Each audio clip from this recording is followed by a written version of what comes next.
$350,000 a year side hustle selling jewelry? Yeah, that's what we're going to be talking about. Welcome to the Side Hustle series, where I break down various side hustles. I give my insight, I give my thoughts, and well, I see if it's BS or if this is actually something that can be replicated. CNBC posted a video of a lady that does $350,000 as a side hustle, and I'm actually going to review it from my perspective of someone that's kind of obsessed with this online business thing and, well, making money so we don't have to work 100+ hours a week. So if that sounds interesting to you, smash the like button, subscribe, and you'll get more videos like this. And with that being said, let's watch the video. My name is Maya Puerto Real. I'm 27 years old, and I made $350,000 last year from my side hustle.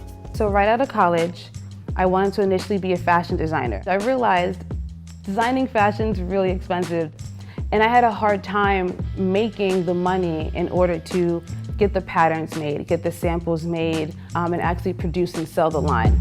All right, so right there, I want to pause for a second because a lot of people want to know, how do I find a side hustle that will work for me? And how do I find something that I'm going to be successful at?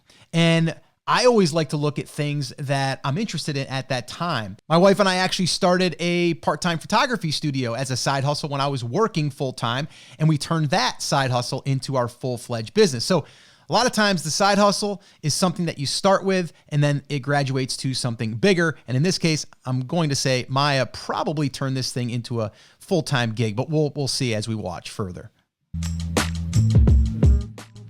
So I was only a month and a half in, and I was sitting in the office with my two associates, and I said, I'm gonna start a jewelry brand. And they thought I was insane. They probably still think I'm insane. Of course they thought you were insane, because who says I'm going to start a business from scratch and people are like, yeah, okay.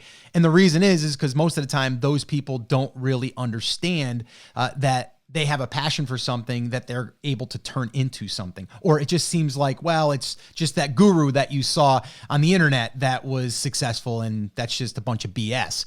But in reality, if you want it, you can have it. So I love it that now we're on the path to probably prove those people wrong. Insane because I pulled it off.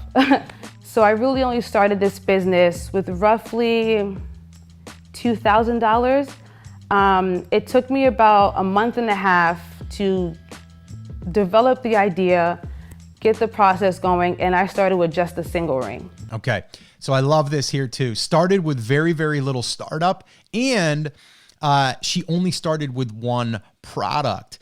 And I think that's another thing that a lot of people think they have to create a whole bunch of stuff or a whole bunch of products, whether you're doing like print on demand or you're doing like physical products, like you're buying the products. They think they have to have a whole bunch of products. I think it's great that she started with one product. That's something that we've always done, is like focus on one thing and then get that thing going. And then from there, build off of that. So I love that. So initially, when I found my suppliers, they had private label, and private label means that you can essentially put your name on a design they already have. I love this. And the reason why I love this is because we have started private label businesses in the past. I actually sold one of my e-com businesses that was all private label. And if you don't know what private labeling is, it's like she just said, you find products, you can customize them yourself, and then you put your branding on them, or it came from your brand. And there's big businesses that are doing this right now. The pet industry is doing it, Petco, all of those major brands, all businesses are doing it, all brands are doing it. So it's where you can take a product, you can build off of it, and then you can put your name on it. We've done this successfully time and time again, and I love it that she is not necessarily making the jewelry, she's designing the jewelry. Big difference there. So CAD is pretty much a 3D render of your concept. So you'll have the top of the ring, the bottom of the ring, what the inside detail looks like. If they're gonna stamp your company name inside, it gives you a 3D. So you stamp the company name inside. We've done this before on various products. Whether it's a pan that we're selling for the kitchen, we can stamp our branding in it. We can emboss it in it. So there's so much that you can do with private label. And I think it's great that she's done it here in this example of this side hustle. So let's keep watching. View of the ring. And then once I found my first product, I called her Rhea. It took me forever to think of that name. I went on babynames.com for that one. I found Rhea and I was ready to go. Damiana was one of the first influencers who gave my business a real shot. She was the first influencer to post my jewelry, which kind of started the trickle of other girls wanting to work with me and respecting the brand. Okay, I got to stop there because she basically didn't think to herself, I have to go out there and generate the traffic myself. What she did, very smart by the way, is she went out to an influencer that already had the audience, and then she just said, hey, I'm creating this jewelry. Would you be interested in checking it out? And so this here was something that anyone can do, by the way, and reach out to influencers. And a lot of times finding smaller influencers at first is going to be easier than the bigger ones, and you kind of graduate. But this is brilliant.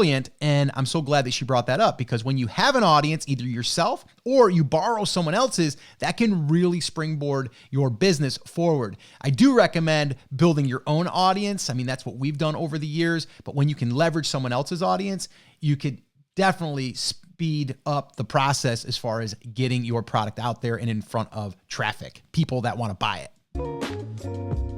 She just randomly posted her new nail set, her new acrylics, and my one ring. And from there, I got my first sale, and believe it or not, I was underpricing like crazy. She got her first sale.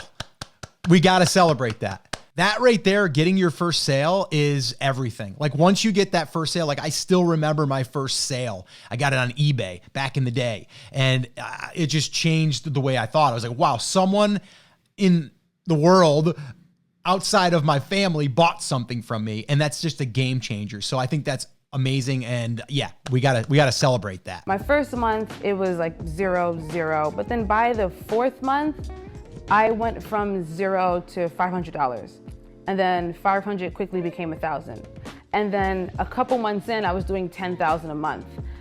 Whoa, that's game changer.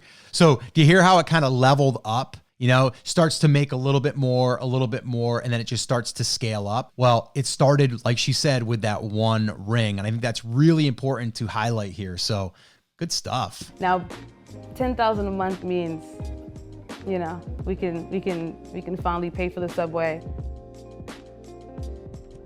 So once I started to get a consistent 10 grand a month, I knew this business could actually change my life in a real way.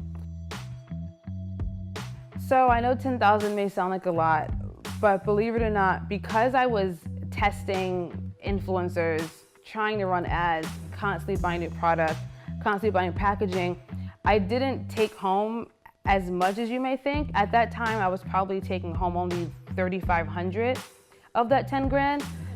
Still 3,500 bucks. That's a lot of money. And, you know, it's something to be said to generate $3,500 net in your pocket.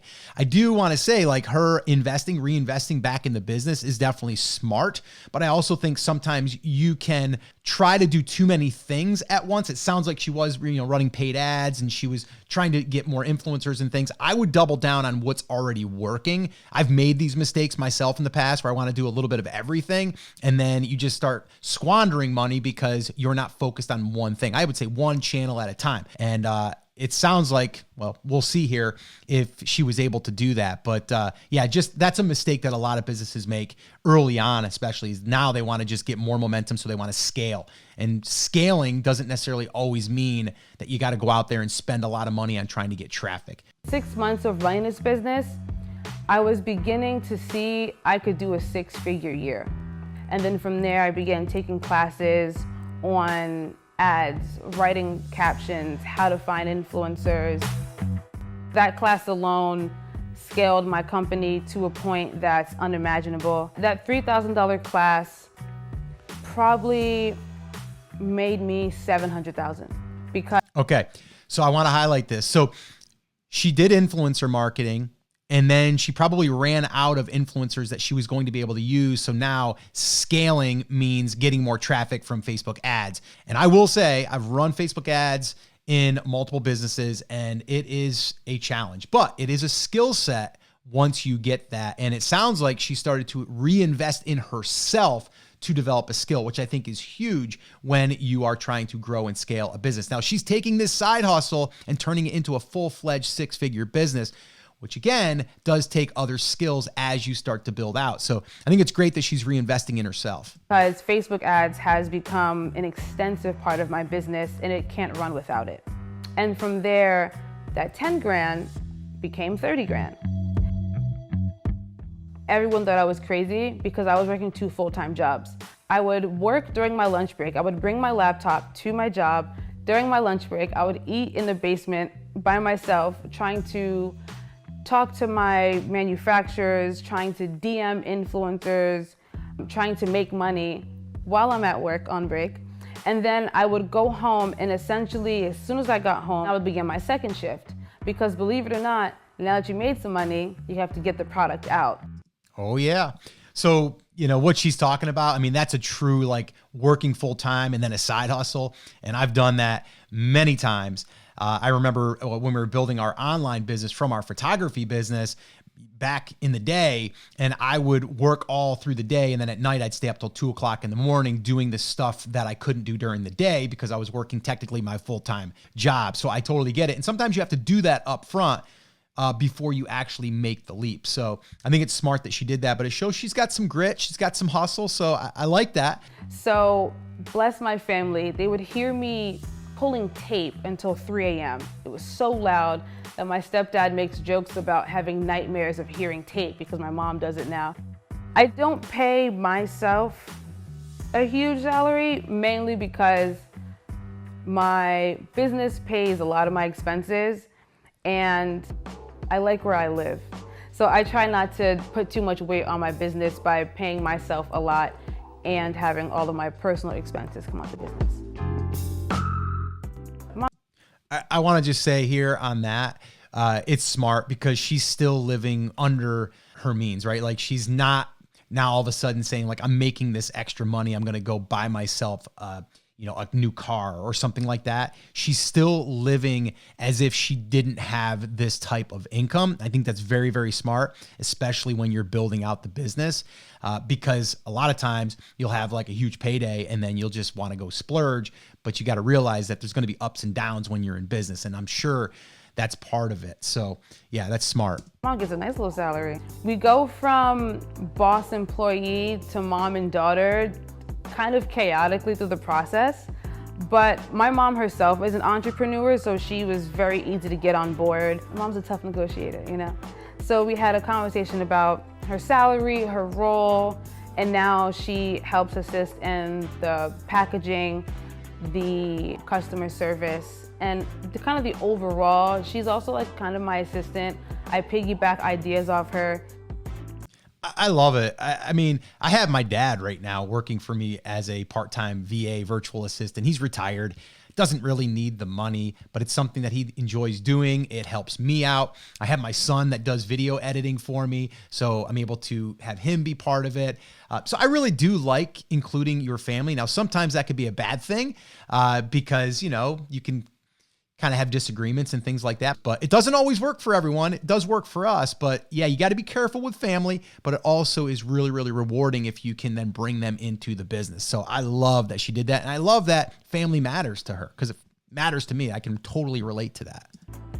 I don't essentially believe in going into debt for a piece of jewelry. To me, jewelry is expression. Jewelry is supposed to be fun. Jewelry is supposed to be lived in. Over the years, my collection has grown quite a bit. When I first started, I only made rings. Now I do rings, earrings, ear cuffs, necklaces, anklets, expanding into men's jewelry, expanding into stationery for the girls. Love it. She's building out her product line. I talk about this all the time. So as you start to build your business out, you start thinking to yourself, what else could I create to either serve another part of the market, like she said, maybe even men, or different styles, or you can sell to that customer something else. If you're buying jewelry, you probably want a different type of ring, you want a necklace, you want a bracelet, anklet, like any of that stuff. So I love it that she said that. That's one thing I definitely would have recommended, but she's already doing it, so that's awesome. There is something still, though, she has not mentioned yet, and I want to see if she's doing it, and if not, I may need to have to just reach out to her and tell her like, that's what I'd be doing. And you might want to, because there's a huge opportunity there for you. So let's see what else she has to say. A day job gives you cash flow to risk it all. A day job gives you the time to step out of your comfort zone, because now I'm in the process of automating my business. I did the hustle, I did the grind. Now I want it to work for me.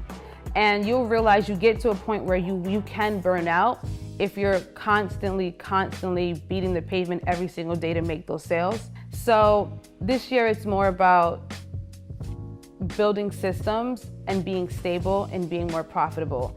Yes, you can burn out. I've done it. But there is a part in the process in the beginning that you are just so excited about it. You see the growth potential and you want to just keep going. I've been there, done that. And there's really the 80-20 rule where there's a few things that are probably driving a bulk of the sales. And that's probably where you need to focus and double down and not being all stressed out. So I can totally relate to that, but that's a big mistake that people make when they're scaling their business. I love that she's talking about automating and delegating now. Versus just growing the crazy numbers and then never actually having profit. I want to be more customer centric this year. I'm starting a nonprofit for my business to help other small female owners in the future.